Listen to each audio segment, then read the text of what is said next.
मान लो तुम देख लिए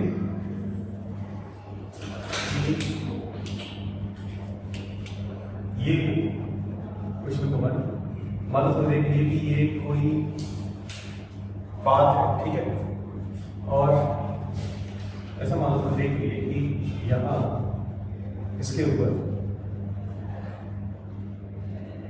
ये कोई ऑब्जेक्ट रखा हुआ है, ठीक है, इसका मान होगा 1 kg, मास हो गया 1 kg,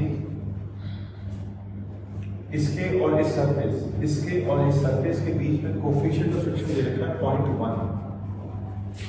हो गया coefficient of friction. Coefficient friction के बारे में आई थिंक सब जानते हो कि कोफिशिएंट ऑफ फ्रिक्शन है तो फ्रिक्शन फोर्स कितना रहेगा नहीं शाबाश।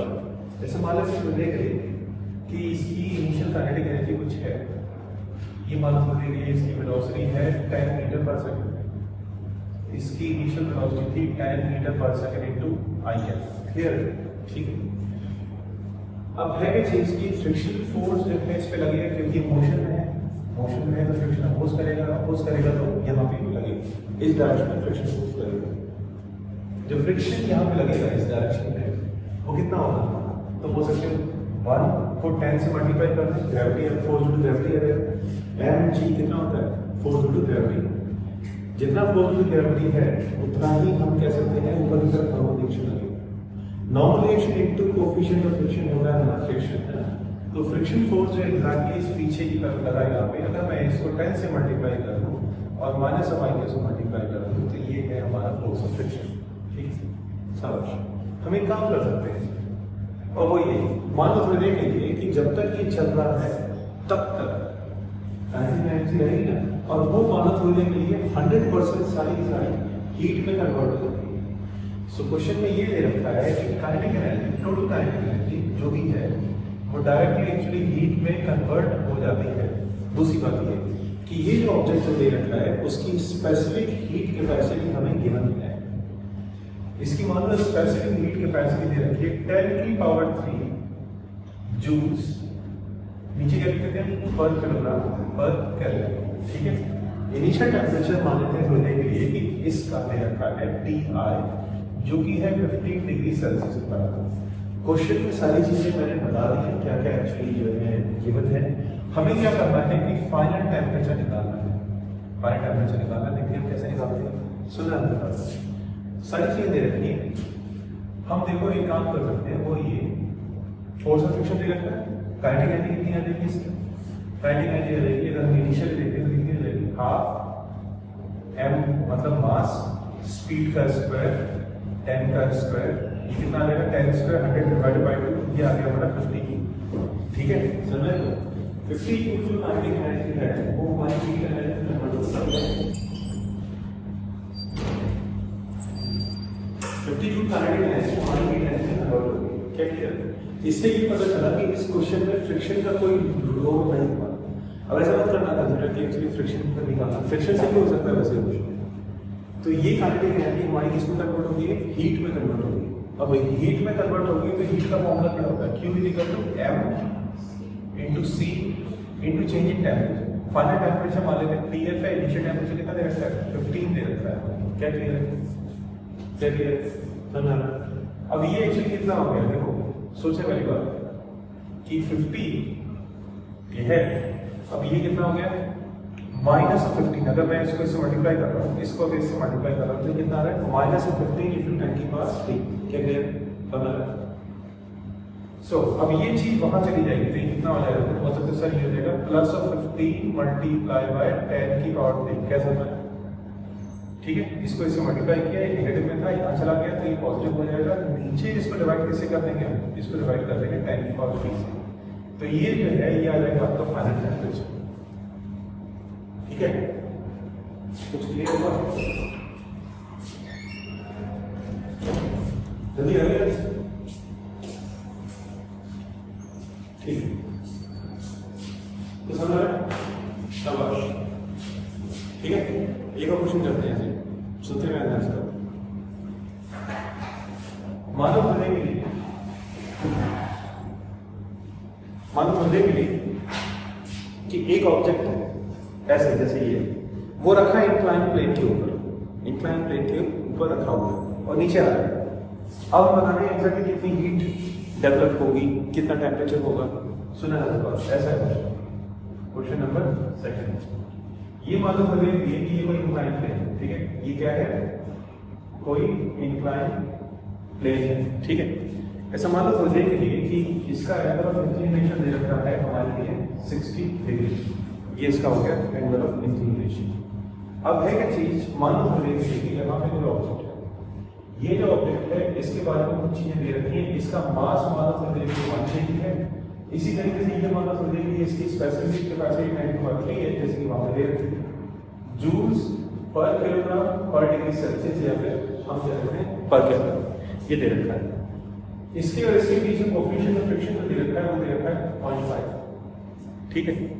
और ये बोल रखा है कि जितना भी work done by the friction होगा, जितना भी work done by the friction होगा उसका 50% एक्चुअली है हीट में जो है चला जाएगा।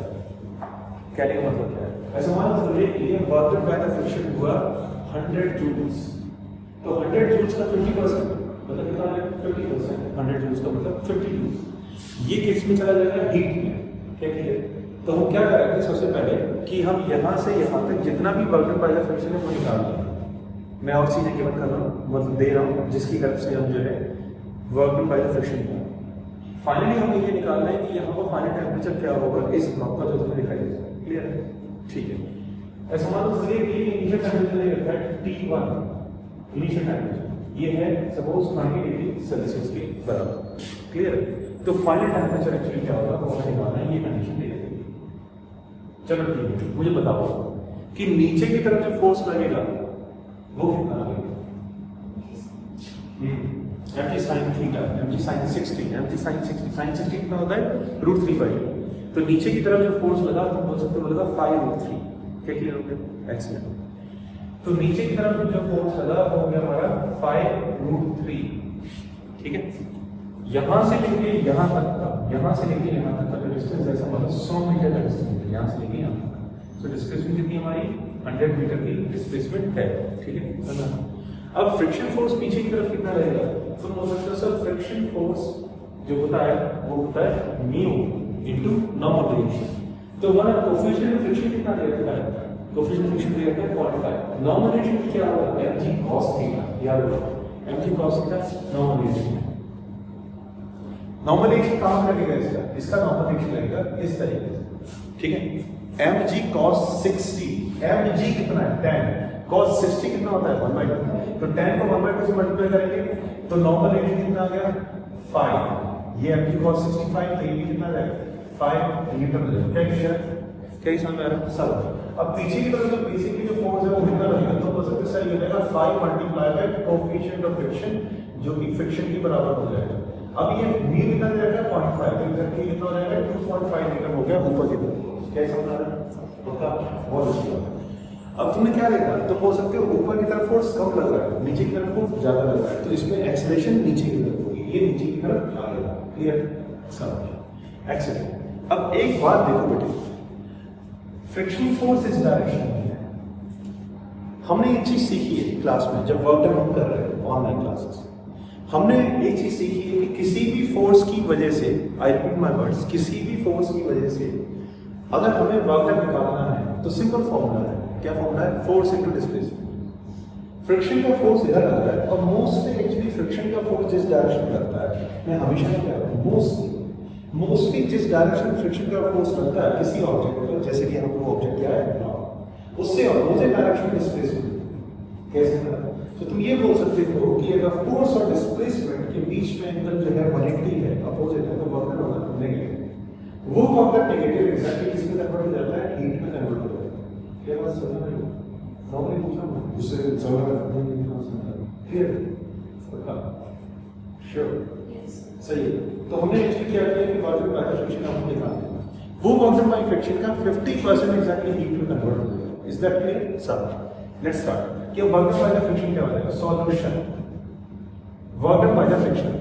देखो बेटा यहां से लेके यहां तक डिस्प्लेसमेंट कितनी है 100, फ्रिक्शनल फोर्स कितना लग रहा है 2.5, सो 2.5 को 100 से मल्टीप्लाई करो 250 जूल्स आ गया नेगेटिव। लेकिन अब इसका मैग्नीट्यूड लेकिन 250 जूल्स क्या हो गया, work done by the friction. Clear?